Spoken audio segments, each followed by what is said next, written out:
Hi, my name's Nikki Haverstock, and I am a cozy mystery author who secretly considers himself to be a humor author. And I write in the contemporary, the science fiction, and the fantasy sort of subgenres within that. And this is actually my second attempt at the video, because the first video I made the exact mistake that I want to talk to you about with dialogue, which is it was 100% authentic, it was exactly how I talk, and it was too long, too wordy, and too boring. So the first thing, your big takeaway about dialogue, and I'm so happy to be here discussing dialogue for Wordstock because I love dialogue, is that good dialogue in your book should feel real but be better than reality. So I'm going to do kind of a mix of things. Some are very practical exercises to do, and some are more philosophical discussions, and I'm going to kind of mix it up because that's how I normally do my videos. If you enjoy my videos, please consider subscribing, or if you're passionate about reality TV, because I also talk about that occasionally. And then like and comment below if you find something that's really useful, or you want to challenge me on something. I consider myself to be the fun aunt. I am here to have a conversation. I'm here to give advice, but I don't expect you to follow all of it. I just kind of want to give you some warnings as a working author who's been doing this for a while. So the first thing I'm going to kind of talk about is that real but better than real. Your first exercise is to go to a place where you can overhear people. Go to a restaurant alone and listen to the people at the next table. Go to a park and listen to parents talk to kids. Anything like that, a train, an airplane, whatever. And you will realize that 90% of what people say is filler. They repeat themselves 12 times. You might have your character repeat themselves twice or even 3 times for emphasis, but beyond that, if you were listening to transcripts of real conversations, in general, they are full of a lot of fluff. So you want to grab that and concentrate it down and get only the good parts. Sieve out all of the extra and keep the good, okay? I'm going to talk about cursing. Cursing comes up a lot in conversations about you should or you shouldn't. Of course my character curses. A good writer doesn't need curses. There is a little bit of truth in both of those. The more curse words you have in a book, the bigger the risk. You are the one who gets to decide if the risks are worth it to you. So I'm just informing you of ways that if you decide I want to have some cursing but I want my characters to be authentic, how do I balance this? Let's talk about that. First of all, cursing in a book is concentrated. So if you have a 50,000 page book, 60, 100,000 page book that you spent maybe a month if you're one of those writers, possibly a year if you're on the other end of the spectrum, but somewhere in there, you don't feel like you put that much cursing. But when someone reads it over 3 hours, it's very concentrated. It's like a ghost pepper. If you're familiar with ghost peppers, they're one of the hottest peppers that are used in cooking, and you have to use them carefully because if you have too much, you will burn people out and they will leave. Certain genres have a higher threshold just by understanding a grittier, edgier book is going to have that. But remember, Game of Thrones is a pretty gritty book, and I didn't watch it, but I don't believe they use many modern curses in it. So there are ways to get around that. If you are in a fantasy or science fiction setting, you can use fake curse words. But what I often hear people say is, well, I'm writing a mafia book. They can't say fiddlesticks. Do not use fiddlesticks. So I would say in general, think about, I am someone who does not curse in public. I don't curse in these videos. I curse quite a bit in my private life, and I didn't realize how strong that divide was between private and public until recently. A friend who I've talked to every week for 6 years made a comment that she had never heard me curse, and I was like, wow, I am very good at keeping these two separate. So think about, how do you speak when you're speaking to a police officer, which might not be the best example right now, a judge, your boss. So don't use words like fiddlesticks, copper pots, silly little, darn gosh, unless your character is the type of person to use that. Not all cursing needs to be in the dialogue. So you can have it in the narration. He can walk away cursing. You don't necessarily have to put all the words in there. He can curse, say words that I haven't even heard until my ears turned, till I was blushing. That would be the main character. So there's other ways around it. Also realize that even if you know people who drop F-bombs in every single sentence, written down, remember, real but better than real, you're going to want to pull some of those out. In the same way that your Valley Girl probably shouldn't say like every line. If you have someone who is using drag queen culture, you might have okay, all that kind of stuff. You might want to lighten up, because when you're reading it, you're reading so fast, or at least your readers are reading so fast that it's all super concentrated. So think of those as flavors, and you want to make sure that when it's concentrated down, the flavor doesn't intensify to a degree where it's burning out readers. Okay, crutch words. These are words that they often recommend that you remove from your writing to make your writing stronger. I actually like using those crutch words in dialogue to give a strong character. Once again, you got to make sure you don't overdo it. It's real, but better than real. But for instance, I will use adjust. Just is one of those words that weakens your statements, but they are so great when you want to show that someone is unsure. You have a boss saying, go in there and sign your, I need you to go sign that time card, versus I just need you to go sign that time card. Which one of those versions is stronger? The first one. The second one, though, shows a little bit of weakness, which you might want.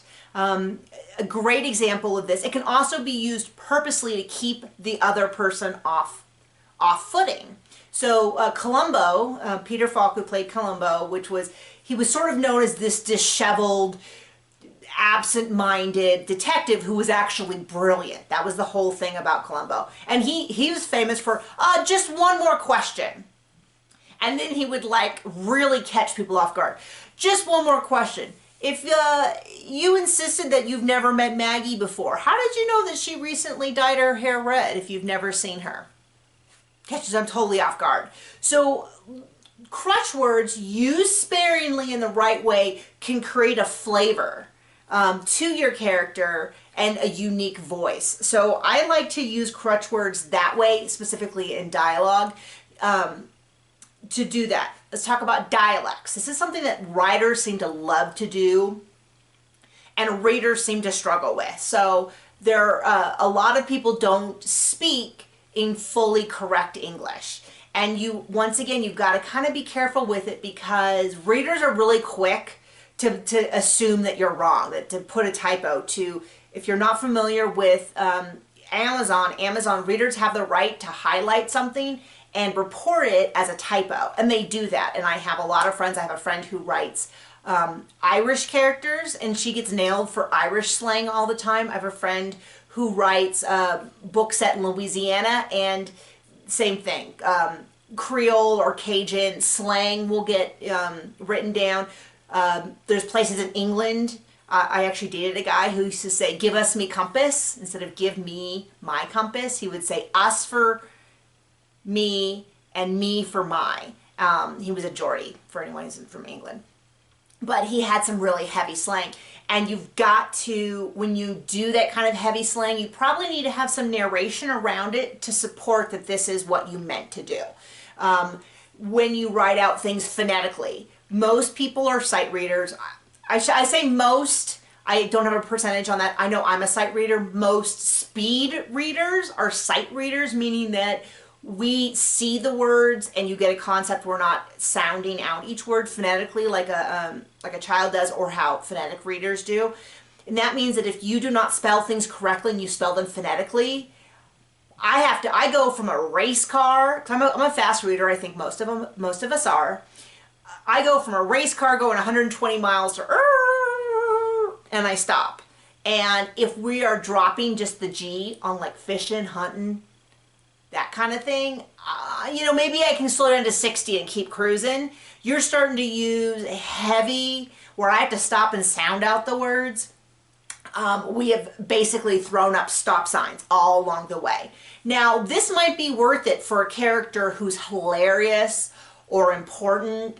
I would say in general, you're leaning toward a comedy character who only appears occasionally, or maybe only certain words are done that way. But I seem to see a lot of writers who are super intense, that they have made this commitment. And so you are now at a risk. Like I said, I'm not going to tell you what to do, but you have to see, am I willing to lose readers who don't want to be slowed down that much? Another consideration with that, and this is kind of a general with dialogue, is audiobooks. Like I said, I have a friend who writes Irish books. Her main character is American, and she moves to Ireland. My friend is Irish, grew up there. It's a great setting, but you know, she's considering getting narrators, and so she's like, I either have to get an American who has an amazing Irish accent, or most likely an Irish narrator who can do an American accent. So you have now you have made your life more difficult. So I would really rethink how heavy and how many heavy accents you do. And this is also a reason, another thing to do is to read all your dialogue out loud. That will give you your ears used to hearing people talk, and so that's gonna kind of clue you in. You can also have, almost all computers have, it's a very rudimentary, very dry reading, but you can have your computer read it to you. And that's going to help you a lot with identifying, is the sarcasm, is the teasing, does it sound right when someone doesn't know what the character is saying? I have repeatedly written in teasing that my husband has said to me that we thought were hilarious, and we cuddled afterwards and we kissed, and had my editor tag that exact line that my husband said and say, this sounds really mean.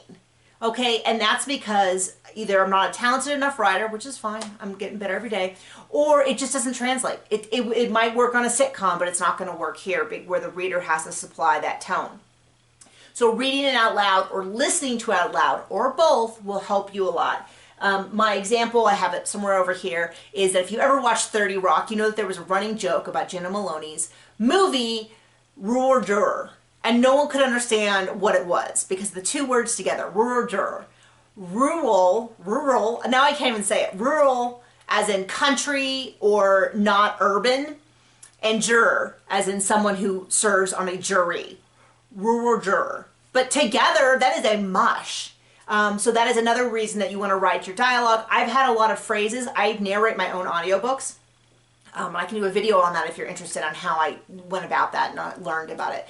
But, and I have found phrases that on the page look just fine, and when you go to say them, they are a total tongue twister. And I have to say, Wyoming winter was one that within the sentence, I just couldn't say. And so it's like, blah, blah, blah, Wyoming winter. And it's very deliberate. So reading your stuff out loud or having it read to you is a great way to identify dialogue that is not strong enough on its own to have the meaning. Now, if you've been looking for an excuse to take an acting class, consider taking an acting class, an improv class, a sketch class, something like that, to work with listening to people, acting people, having sketch specifically and improv. The standard for how this is done is you don't have props. All of your props have to be, presented with space, and maybe the sketch class I took, you could have chairs. So that is a fun way to do it. That's something I would enjoy. So that's on my list. You might be horrified. There's ways to do it without it.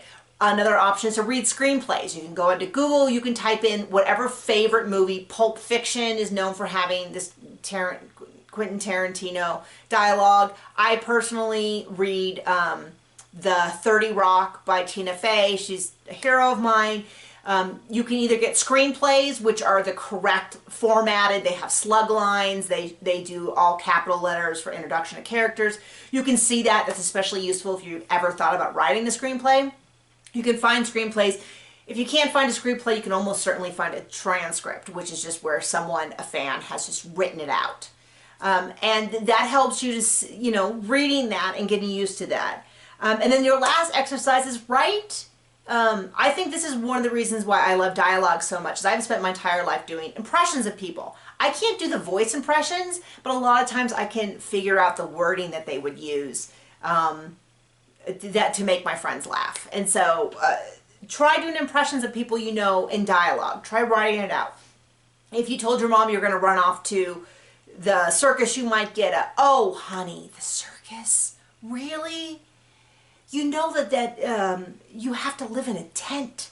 Does that sound, that's probably not your mom, that might sound like mine. Or maybe your dad, you tell him, "Dad, my boyfriend just broke up with me. Do you want me to, why don't I take your car to go get you know, to get the oil changed. That's how my dad would deal with an emotional situation, is he would offer to get my car, you know, do the oil change, because that's how it's acts of service. But try that with people you know. What would your ditzy friend from work say? What would this person say? You know, try a couple things and see. And that is a great way to start with learning dialogue. So I hope that some of that helps. Some of that is useful. If you enjoyed it, please comment below, click like, subscribe, and I will see you around.